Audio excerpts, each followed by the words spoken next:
There is this really incredibly stark contrast that exists in our modern culture right now. Oh, absolutely. And it's something you listening to this have probably felt, even if you haven't really consciously registered it. Mhm. On one hand, you have the bright, smiling, perfectly lit face of daytime television.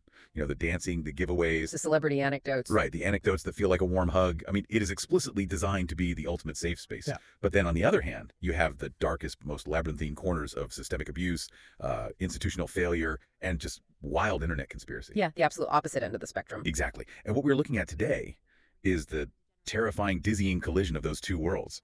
We're diving into a really dense, highly controversial YouTube transcript from the channel Peeper. Which is quite the source. It really is. Yeah. And this source attempts to connect the horrific, verified crimes of Jeffrey Epstein directly to the Hollywood elite. And specifically, it targets the smiling face of Ellen DeGeneres. It's a profound, albeit, deeply unsettling cultural artifact. What makes this investigation so crucial to pull apart isn't necessarily the specific list of names it throws against the wall. Right. It's the underlying mechanics of public trust.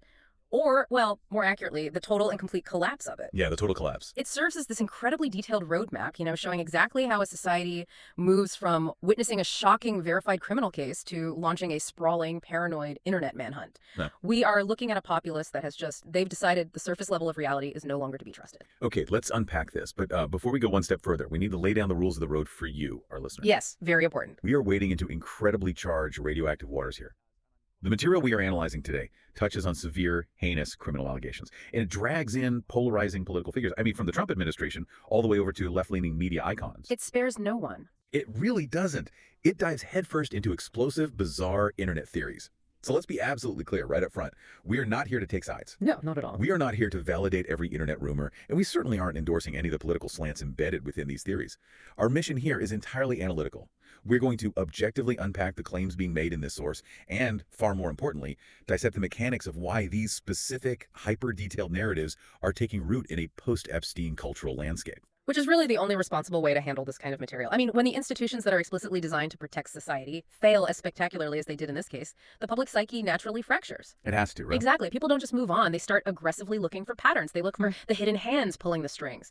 So to understand the conspiracies being aimed at Hollywood, we absolutely have to start with the foundational reality. You can't understand the paranoid aftermath without the actual crime. Right. You cannot understand the paranoia without first fully understanding the architecture of the original crimes. And that architecture begins with the human cost. Mm-hmm. The investigation we're analyzing grounds its entire premise in the verified accounts of the survivors, and honestly, that is where we need to anchor ourselves. We really do. We're looking at individuals like Daniela Bensky, who was pulled into this orbit at just 17 years old under the guise of providing massages. Just a kid. We have Liz Stein, a 21-year-old intern whose entry point was a meeting facilitated through Ghislaine Maxwell.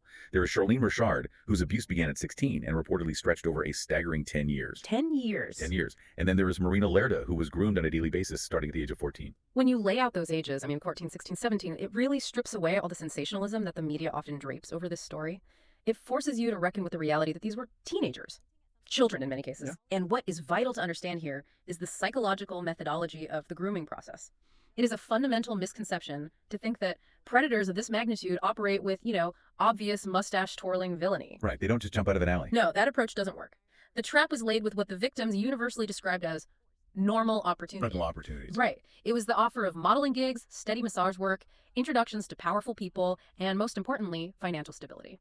The perpetrator presented himself not as a threat, but as an eccentric, wealthy benefactor who took a keen, seemingly supportive interest in their futures. It's the classic boiling frog analogy. Yeah. But the water isn't just slowly warming up. It's laced with this glittering mirage of career opportunity and immense wealth. Exactly. I mean, if someone drops you in a luxury hot tub and hands you a career, you aren't trying to jump out. Yeah. And by the time you realize the water's actually boiling, you are completely paralyzed. Completely paralyzed. But I have to stop and ask the question that constantly circles this case.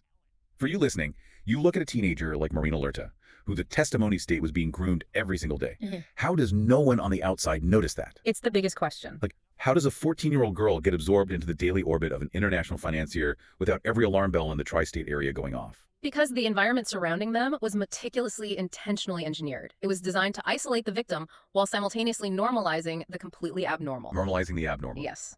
The testimonies reveal a particularly insidious reliance on psychological leverage. This wasn't just physical captivity, right? It was an emotional hostage situation. Wow. One survivor detailed how her mother's illness was weaponized against her. Wait, her mother's illness? Yeah. The abuser positioned himself as the ultimate arbiter of her family's survival. making her implicitly understand that he possessed the immense financial and medical power to either save her mother or ensure her ruin, entirely dependent on the victim's compliance. That is just horrifying. I mean, that completely bypasses any kind of physical restraint. You don't need a locked door if you have convinced a child that walking out that door will literally doom their family. Precisely. That's why survivors frequently use the term invisible chains. Invisible chains. The psychological grip was so suffocating, the surveillance and control so absolute, that victims couldn't even bring themselves to tell their own parents what was happening until years later. Often not until after Epstein himself was dead. That is incredibly sad. They were targeted for their vulnerabilities, studied for their pressure points, and systematically broken down over time. But to address your pushback about how no one noticed, the devastating truth revealed in these accounts is that people did notice. Wait, they did? The isolation wasn't always physical. The survivors reported that these horrific acts weren't just happening in dark, secluded rooms. There were social gatherings, there were events, there were multiple other adults present. Okay, that is the detail that genuinely makes my stomach turn. There are specific quotes from the source recounting being actively assaulted while other people in the room watched and simply laughed. Laughed, yes. They stood by, observed a teenager being abused, and treated it like a cocktail party joke. And think about the message that sends to the victim. It completely shatters the illusion of the lone predator. If you are enduring the most traumatic moment of your life, and the supposed safe adults in the room are laughing, the psychological takeaway is absolute. The whole world is in on it. Exactly. The message is the entire world is in on this, and absolutely no one is coming to save you. The survivor recounted being absolutely petrified, genuinely believing she was going to be murdered, and realizing her only survival strategy was to play nice, smile, and be friendly because she was trapped in an environment of total complicity. The manipulation didn't just stop at survival, right? It metastasized into complicity. The accounts detail how Marina Lerda was eventually offered vast sums of money, not just to endure the abuse, but to pull others into the nightmare. She was allegedly offered $2,000 for any new girl she could bring in, or $4,000 a month just to remain in the network. Which is perhaps the most defining characteristic of systemic abuse, the ultimate perversion of the victim. Making them a part of it. Right. The machinery of abuse actively attempts to incentivize the abused to become a cog in that very machinery. It is the most effective way to ensure permanent silence. Because they feel guilty too. Precisely. If a predator can force or coerce a victim into recruiting others, that victim's own internalized guilt becomes the heaviest invisible chain of all. They are no longer just a victim in their own mind. They believe they are an accomplice. Wow. Marina stated she refused that offer because her aversion to him was too strong, but the methodology he employed was clear and devastatingly effective on others. So when you look at that, the sheer volume of cash being thrown around to teenagers, the sheer audacity to operate this network so openly in front of laughing bystanders, it forces a massive perspective shift. It definitely does. You have to look up from the individual horrifying trauma and ask the systemic questions. Like, who is funding this operation? Who is watching it happen? And most importantly, who is protecting it? Because a machine this loud doesn't operate in the dark unless a lot of very powerful people are throwing tarps over it. If we connect this to the bigger picture, that question marks the pivot from a true crime story to a global geopolitical scandal. Right. The investigations and cultural commentators in the source, people like Joe Rogan, comedian Tim Dillon, and former intelligence officer Katt Patel, they all converge on the theory of the leverage economy. A leverage economy. That phrase is doing a lot of heavy lifting. Let's really break that down for the listener. Absolutely. The concept is that the most powerful people on the planet, Wall Street bankers, sitting politicians, A-list celebrities, media moguls, they were intentionally lured into this orbit, put into deeply compromising illegal situations, secretly recorded or documented, and then effectively controlled. It completely flips the paradigm of who was really in charge. It does. It recasts the entire operation from a ring of pure, isolated depravity into a meticulously managed mechanism of high-level social and geopolitical blackmail. It's basically intelligence work. Exactly. The operating premise is that he was acting as an intelligence asset, or at least using their exact methodologies. When the public begins to understand the concept of a leverage economy, the implications are staggering. Yeah. A name like Prince Andrew, for example, suddenly stops being just a localized tabloid scandal about a disgraced royal. It transforms into a glaring vulnerability for the British monarchy. If a bad actor holds leverage over a member of the royal family, they hold leverage over state power. And what's wild is that the evidence for this leverage economy doesn't just come from internet rumors, right? It comes directly from the historical record of the justice system itself. Let's look back at the 2006 to 2008 era. Katt Patel and other legal analysts look at the infamous sweetheart plea deal and express absolute justifiable outrage. The 2008 Non-Prosecution Agreement, or NPA, it is arguably one of the most anomalous, inexplicable legal documents in modern American history. Explain why it's so weird. Well, he was facing federal indictment for an international trafficking operation involving minors that typically carry life sentences. Life sentences. Yet the legal apparatus negotiated an agreement that effectively immunized not only him, but any unnamed co-conspirators. Let's slow down and really hammer that point home for everyone listening. The justice system didn't just cut a deal for the primary target. They wrote in a clause that protected unnamed people. Yes, unnamed. Why would a federal prosecutor ever agree to immunize people they haven't even investigated yet? And the terms of the actual punishment. Work release.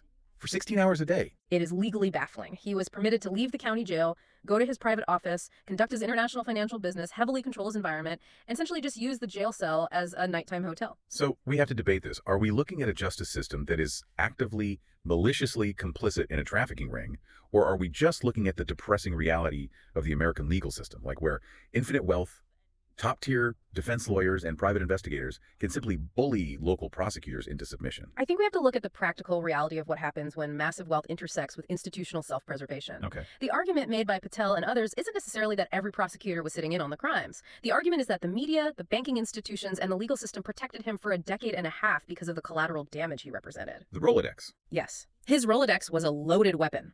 The implication of the 2008 deal is that if he went down entirely and transparently, he was threatening to pull the pillars of the establishment down with him. The justice system didn't just bend to his wealth, according to this structural analysis.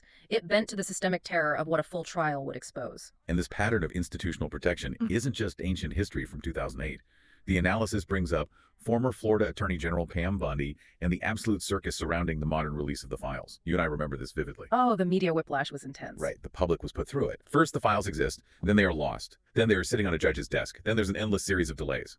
And when the trove of documents is finally unsealed, the redactions, the profound, glaring hypocrisy of the redactions. Yeah. The legal system operates under the premise of protecting the innocent and exposing the guilty. Yet when these files were released, high-profile names, powerful men were initially redacted to protect their privacy and reputations. while the victims were exposed. Exactly. The name of a primary victim, Virginie Giuffre, was left entirely exposed for the global media to dissect. Which sends a blindingly clear message from the state to the public.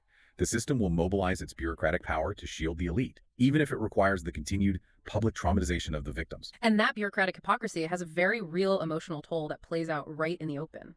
Look at survivor Sarah Ransom's eventual confrontation with Ghislaine Maxwell in court. Oh, I remember this. This is a woman who endured years of silence, who detailed being assaulted multiple times a day. She finally gets the moment that every victim dreams of standing in a courtroom, looking her abuser in the eye, backed by the power of the state. You expect the cinematic payoff, right? The breakdown, the tearful apology, the moment the abuser finally realizes the gravity of their monstrous behavior. But reality doesn't care about cinematic arcs. Ransom described a chilling, complete lack of remorse. She stated that any normal human being would have felt something, would have at least looked away in shame. But she didn't. No. Maxwell offered nothing but a blank void. Ransom eventually called the forced mandated apology a complete sham. That is the pure arrogance of the untouchable. The people operating this network believed, deep in their marrow, that the rules of society simply did not apply to them. And for decades, they were right. Yeah, that's the terrifying part. They were absolutely right. So if we establish that this network was incredibly powerful, deeply embedded in the upper echelons of society, and aggressively protected by the justice system itself, what happens when the architect of that network is finally cornered, stripped of his wealth, and locked in a Manhattan federal holding cell? That brings us to the ultimate catalyst of the cultural fracture, the black box of his demise. The public reaction to his death is where you see the complete shift from healthy skepticism to an absolute rejection of official narratives. Everything changed that day. The investigation channels the cultural commentary of people like Joe Rogan to perfectly encapsulate how the general public digested this event. Because the official narrative suicide by hanging it requires the public to accept a laundry list of anomalies that border on the absurd. Highly convenient anomalies. Right. You have a man who is arguably the highest profile prisoner on the planet, possessing secrets that could ruin billionaires and politicians.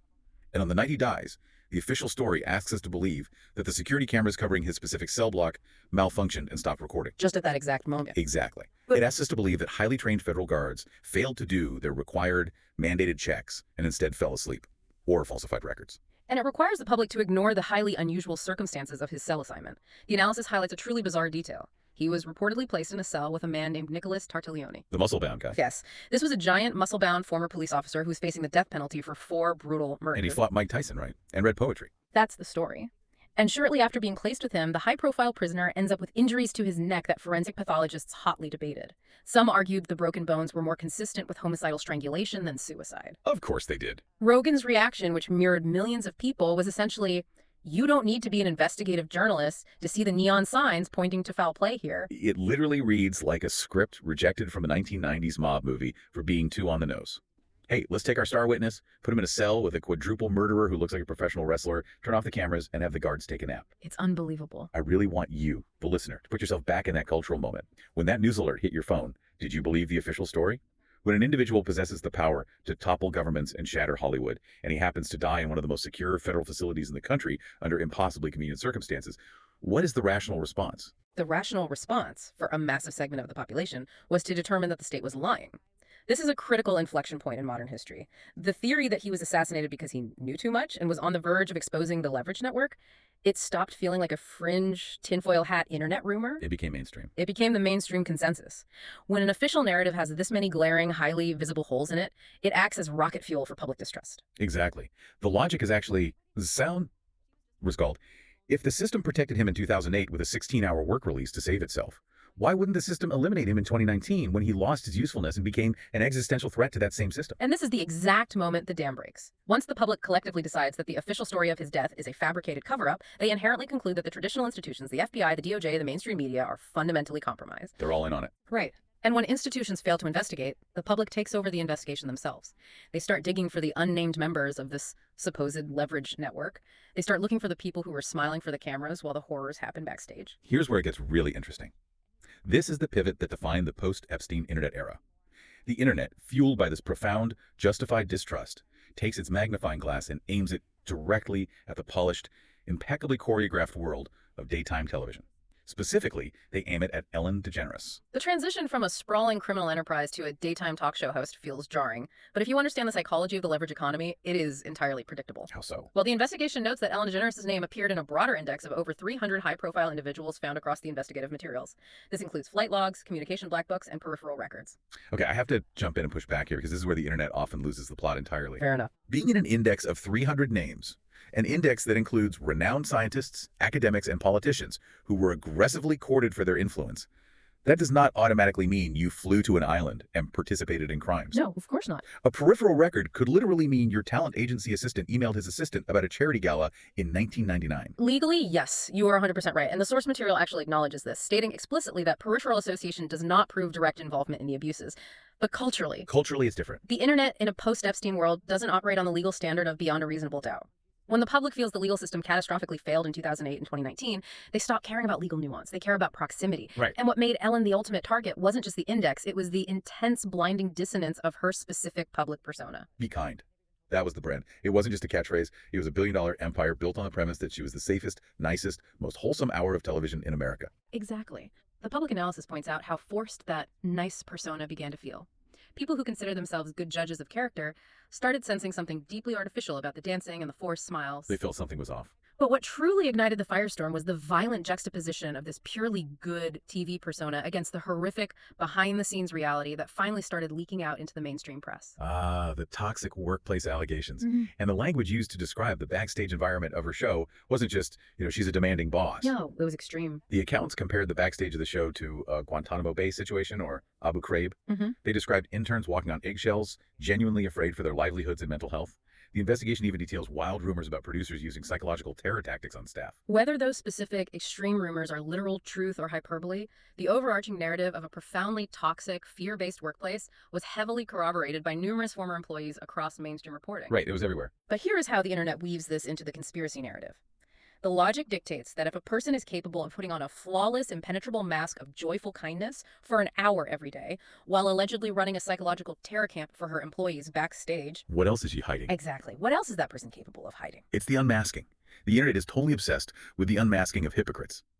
And once the first crack appeared in the be kind facade, the internet started retroactively piling on corroborating behavioral red flags. Everything was suddenly a clue. You have Margaret Cho coming out and claiming Ellen acted coldly toward her, pretending not to know her despite their shared history in comedy. Yeah. You have the comedian Katt Williams, who has been having a massive cultural resurgence by calling out industry hypocrisy, being pointed to by the internet as someone who warned us about the dark underbelly of Hollywood power brokers. It creates a massive wave of retroactive confirmation bias. Every awkward celebrity interview, every rumored snub, every slightly tense moment on her show is suddenly reevaluated through a sinister new lens. Yeah. Then it gets darker. It does. The public investigation takes a turn into much darker territory when it begins analyzing the tragic, abrupt deaths of people within her orbit. This is where the digital sleuthing gets incredibly grim and, frankly, reckless. The investigation brings up Anne Hesh, her former partner, who died in a horrific, highly publicized car crash. Yes. And it focuses heavily on Stephen Twitch Boss, her beloved DJ and co-producer, who tragically died by suicide in 2022.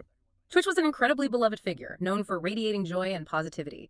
But in a post-Epstein internet landscape, the public refuses to accept the tragic, complex reality of severe mental health struggles or devastating accidents. They need a villain. The internet demands a villain. The theories outlined regarding Twitch split into two camps. One argues that he was slowly destroyed by the unrelenting toxicity of the workplace environment. And the second? The second, much darker conspiracy theory posits that these individuals knew too much about the files or the hidden Hollywood leverage network and were effectively silenced. Which is a staggering leap of logic. We're moving from she was a terrible, hypocritical boss who fostered a toxic workplace, all the way to she's a mafia-style boss connected to international assassins silencing potential witnesses. It's a huge leap. It perfectly illustrates how the public now conflates all Hollywood secrecy with Epstein-level criminality. If you are hiding a mean streak, the internet immediately assumes you must also be hiding bodies. This raises an important question. How does the human brain process a verified, sprawling, elite conspiracy that goes largely unpunished? How does it? The answer is that it processes it very poorly. It overcompensates wildly. When a society learns that highly respected billionaires actually did run an international trafficking ring on a private island while the world's elite look the other way, the threshold for what is considered impossible drops to zero. Right. And when the threshold for the impossible hits zero, the internet's imagination rushes in to fill the void. That brings us to the sprawling, bizarre web of hyper-specific conspiracies that began attaching themselves to this daytime host. Through the rabbit hole. Because once the internet decided she was the avatar for Hollywood hypocrisy, they went down a rabbit hole of digital sleuthing that literally borders on the surreal. Let's walk through some of the most prominent theories the investigation highlights. The internet rhetoric escalated to the point of dubbing her, and I'm quoting the claims directly here, Hollywood's most prolific cannibal, and labeling her a vampire. A vampire. People began circulating highly distorted, manipulated images of her face to argue she was literally aging unnaturally, weaving paragraphs of lore about underground Hollywood dystopias that harvest youth. It sounds exactly like medieval folklore mapped onto daytime television. Instead of a witch in the woods, it's a talk show host in Burbank.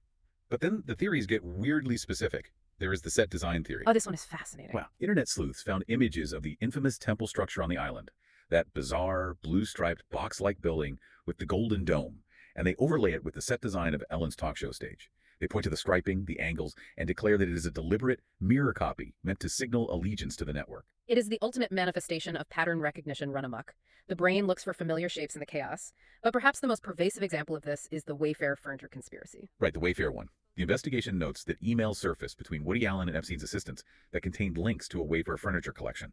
And because she had her own product line or associations with Wayfair, the internet drew a triangle, Woody Allen to Epstein, Epstein to Wayfair, Wayfair to Ellen. Boom. Guilty by furniture association. But we need to understand the underlying logic of how these digital witch hunts operate to see why this caught fire. The Wayfair theory wasn't just about buying couches. What was it about?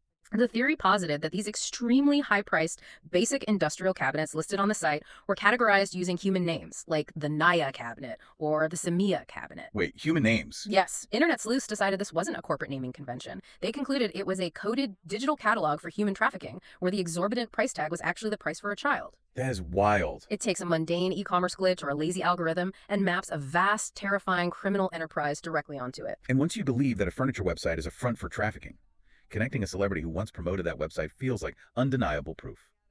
The investigation also dives into her connections with other highly scrutinized figures, specifically pointing out her close friendship with Sean Diddy Combs, the Cuddle McNuggle friendship. Yeah. The analysis notes that she publicly tweeted that nickname for him. And with the massive wave of severe legal allegations and federal investigations currently surrounding Diddy, the internet is applying a guilt by association multiplier effect. They're linking it all together. They point to old clips of them discussing legendary after parties. They analyze the tone and the vibe of those interactions, and the internet demands the release of the Diddy files, assuming that the same leverage network is at play. If you are deeply entwined with one person accused of horrific systemic abuses, and your name is adjacent to another, the public verdict is sealed. But the internet sleuthing gets even more granular, analyzing single moments of television. Do you remember the Jesus Campos interview? The security guard from the Mandalay Bay shooting in Las Vegas. Exactly. One of the most horrific mass shootings in American history. Campos was a key witness, and he gave exactly one public interview, and he gave it to Ellen DeGeneres. Which is an odd choice. The investigation points out how incredibly strange the execution of that interview was. Instead of asking emotional, humanizing questions like, how are you holding up, or what was going through your mind, she brought out this sterile, architectural diagram of the hotel hallway. She was tracking his movements, having him verify if he went left or right. In a normal context, you look at that and say, that is just a terribly produced, awkward segment by a daytime team that doesn't know how to handle hard news. Right. But through the post-Epstein paranoid lens, the internet argues that this proves she is the designated cleaner or handler for the elite network. A handler. The logic is, Why does the only witness to a massive tragedy go to a dancing daytime comedian who uses a sterile diagram to establish a specific timeline? To the internet, it's not bad TV. It's a shadow cabal controlling the official narrative. Everything becomes evidence. The investigation mentions a viral moment where she passed out pizza to the celebrity audience at a major award show. It's a standard Hollywood bit, right? Yeah. Relatable celebrities eating junk food in expensive gowns. Very standard. But the internet sees pizza and instantly links it to the logic of Pizzagate, the theory that the elite use words like pizza and hot dog as coded language for human trafficking. There's also an old interview clip that resurfaced where she jokingly talks about recruiting young children as models. Yeah, that one didn't age well. The investigation acknowledges it was likely a comedian making a joke, but points out how deeply uncomfortable it feels in hindsight. And this all culminates in the scrutiny over her recent move to the United Kingdom. The public, PR-approved narrative was that she and her wife relocated due to the political climate and the results of the Trump presidency. But the internet doesn't buy that. The investigation boldly asserts that the internet doesn't buy that for a second. The prevailing online theory is that she is fleeing the eventual fallout of the Epstein files. The internet argues that she has no active career in the UK, so a sudden, massive relocation makes no logical sense unless she is a compromised elite running from an impending indictment. I really want you, the listener, to sit back and reflect on this absolute barrage of information we just walked through. At what point do we stop calling things coincidences? Is a set design just a lazy set designer copying a shape? Is an expensive cabinet just an algorithm error? Probably yes. And at what exact point do we lose our grip on reality, choosing to see grand, demonic conspiracies in daytime TV segments and award show pizza stunts, rather than accepting that the world is chaotic and sometimes just weird? It is the ultimate modern struggle navigating the razor-thin line between healthy skepticism and clinical paranoia. And the investigation brings up one final detail that perfectly encapsulates this tightrope walk. Selena Gomez. Oh, the dressing room thing. Yes. The analysis mentions Gomez giving an interview where she casually talks about covering up the cameras in her dressing room. Historically, celebrity dressing rooms have always been spaces of anxiety, worrying about hidden paparazzi cameras or stalkers. Totally normal fear for a celebrity. But when the public hears about covered cameras today, it doesn't read as quirky celebrity paranoia. It reads as proof of a dystopia. Privacy has been so thoroughly violated by these leverage networks that people naturally assume every camera is placed there by an intelligence operative looking for blackmail material. It creates an absolute circus of misinformation, where every single data point is viewed as a psyop. The investigation highlights a viral moment involving a man dubbed Palm Beach Pete. He went on Jimmy Kimmel Live because he happens to look exactly like Jeffrey Epstein. They do a whole comedy bit with him. And how does the post-Epstein internet react to a late-night comedy bit? They don't laugh. No, they don't. They don't just see a funny doppelganger. They question the timing. They question the motive. Is this a deliberate distraction? Is it a psychological operation to normalize his face? Is it the elites mocking the public? Every single piece of media is analyzed as a deliberate chess move by a shadow cabal. It is exhausting. It is a fundamentally exhausting way to view the world, living in a constant state of hypervigilance. But the tragedy is that you can completely trace the lineage of why people view the world this way. Because they were proven right. The system actually did lie to them. The institutions actually did protect monsters for decades. And so the public made the decision that they will never, ever believe the surface level reality again. We have covered an immense amount of ground today. We started in the tragic, verifiable reality of vulnerable teenagers trapped in an inescapable web of psychological control. We watched as the justice system and the media apparatus actively shielded the architect of that abuse, granting him unprecedented legal immunity. We saw how his incredibly convenient death in a Manhattan jail cell shattered whatever fragments of institutional trust remained. And we followed that wave of profound distrust as it crashed directly into the smiling facade of Hollywood, transforming daytime television hosts into the ultimate avatars of elite hypocrisy. So what does this all mean? The Epstein case did not just expose a criminal ring, it permanently, irreversibly altered the lens through which society views celebrity, power, and wealth. The public no longer believes the nice persona. Right. In fact, the nicer the persona, the more aggressively the public assumes it is a mask hiding something unspeakable. The primary currency of our modern era is no longer admiration, it is suspicion. And that suspicion leaves us in a dangerous place. Because when a society assumes that everything is a conspiracy, they lose the ability to identify the actual conspiracies when they happen. The noise drowns out the signal. It really does. The shiny veneer of Hollywood is gone, completely replaced by a massive crowdsourced investigation board with red string connecting flight logs to furniture catalogs to talk show sets. And as we wrap this up, I want to leave you with a final lingering thought to mull over as you go about your day.